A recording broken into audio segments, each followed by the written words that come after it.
Assalamualaikum warahmatullahi taala wabarakatuh. Perkenalkan, nama saya Muftia Zakia dan teman saya. Septi Kamelia Ulfa. Di sini kita akan menjelaskan prosesor DLX.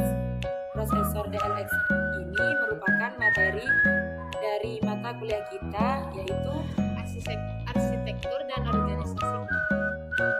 selanjutnya pengertian prosesor DLX.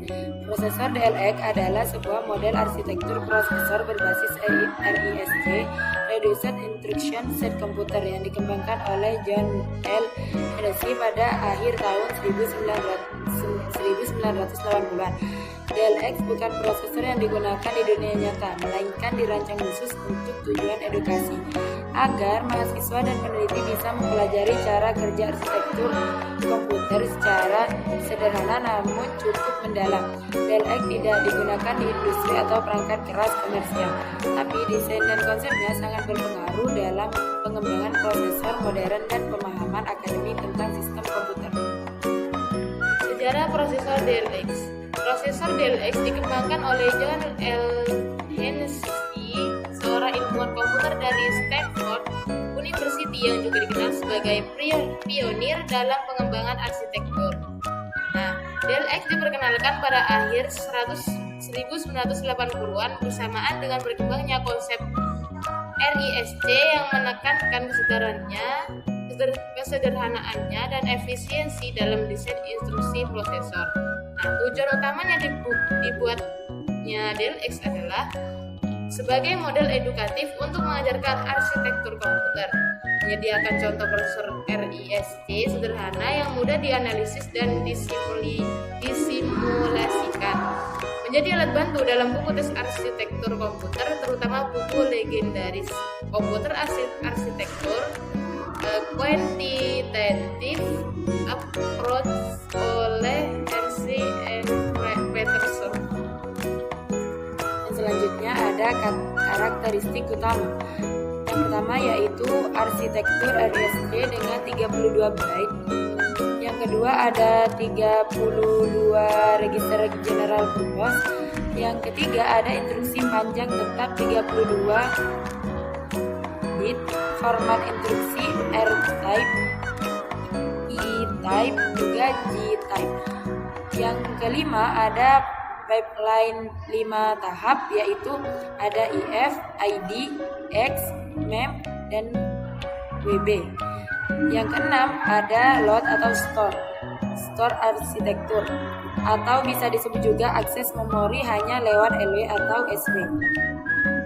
Format instruksi R-type merupakan operasi antar register. I-type merupakan immediate and load store. G-type merupakan jam, struktur instruksi, opcode, operand tetap panjang. Selanjutnya ada contoh instruksi DLX. Yang pertama ada add, sub, and or, yaitu bisa beroperasi aritmatika dan logika antar register. Contohnya add R1, R2, R3 sampai R1 sama dengan R2 ditambah R3.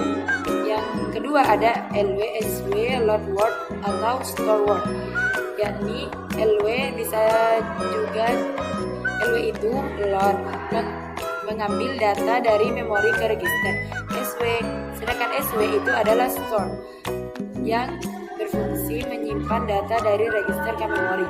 Contohnya LWR1 0 dalam kurung R2 mengambil dari alamat R2 ke R1.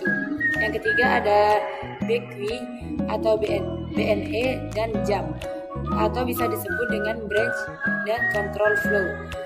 BQ di sini atau kepanjangan dari branch if equal adalah lompat jika dua register bernilai sama.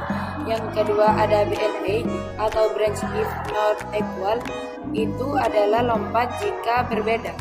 Dan jam di sini adalah lompat langsung ke alamat tertentu. Contohnya BQR1 R2 label lompatnya jika R1 sama dengan R2. Tujuannya menjalankan beberapa instruksi secara paralel, meningkatkan efisiensi dan kecepatan eksekusi. 5 tahap pipeline. Yang pertama, if instruction fetch, ambil instruksi dari memori. Yang kedua, ID instruction decode instruksi, ambil data dari register. X execute, jalankan perhitungan atau hitung alamat. Memory akses data di memori LW atau SW. WB write back, simpan hasil ke register. Selanjutnya, contoh jalannya pipeline. 3 instruksi yaitu LWR1, 0R2, ada add R3, R1, R4, dan sub R5, R3, R6. Dijalankan secara bertahap melalui 5 tahap pipeline, yaitu if, ID, X, dan mem, dan WB. Instruksi dieksekusi saling tumpang tindih, sehingga saat instruksi utama masih berjalan, instruksi kedua dan ketiga sudah mulai masuk tahap awal. Ini membuat proses lebih cepat dibandingkan eksekusi berurutan. Namun, karena ada ketergantungan data antar instruksi, bisa terjadi data hazard yang perlu diatasi dengan teknik seperti forwarding atau styling. Permasalahan pipeline. Dalam pipeline DLX bisa terjadi beberapa hambatan atau hazard. Data hazard muncul ketika instruksi membutuhkan hasil dari instruksi sebelumnya yang belum selesai. Contoh, hazard terjadi saat instruksi lompat atau cabang crash, membuat alur eksekusi tidak pasti. Sementara struktural hazard timbul jika dua instruksi berebut menggunakan unit hardware yang sama. Solusi umum untuk mengatasi ini antara lain menggunakan forwarding, mengalirkan data lebih cepat, styling, menunda eksekusi, dan prediksi cabang untuk memperkirakan arah. Selanjutnya ada kelebihan DLX. Yang pertama yaitu sederhana dan terstruktur, mudah dipahami, cocok untuk pembelajaran awal. Yang kedua yaitu ideal untuk simulasi. Instruksi sederhana, cocok untuk eksperimen pipeline. Yang ketiga, banyak referensi. Tersedia berbagai buku dan simulator gratis. Yang keempat, mudah memahami hazard. Mempermudah belajar data hazard, contoh hazard, dan cara mengatasinya. Simulator DLX View merupakan simulator grafis yang menampilkan visualisasi langkah demi langkah dari proses pipeline pada DLX. Cocok untuk melihat tahapan if sampai WB secara interaktif. WinDLX digunakan untuk menulis, menjalankan, dan menguji program dalam bahasa assembly. DLX menyediakan antarmuka untuk melihat nilai register, memori, dan jalannya instruksi. SPIM merupakan simulator MIPS yang sangat mirip dengan DLX. Meskipun bukan DLX murni, SPIM bisa digunakan untuk melatih konsep RISC karena set instruksinya hampir serupa. Cocok untuk eksperimen praktikum. Semua simulator di atas sangat berguna dalam praktikum arsitektur komputer, membantu mahasiswa menguji langsung teori pipeline, hazard, dan instruction secara praktis. Kesimpulannya, sebagai model arsitektur RISC, proses DLX dirancang khusus untuk pembelajaran sistem komputer dengan struktur yang sederhana dan pipeline 5 tahap. DLX mudah dipahami dan efektif digunakan dalam simulasi walaupun tidak digunakan di industri. DLX sangat penting di dunia akademik sebagai alat bantu memahami cara kerja prosesor modern. Mungkin hanya ini yang bisa kita sampaikan. Kurang lebihnya mohon maaf. Assalamualaikum.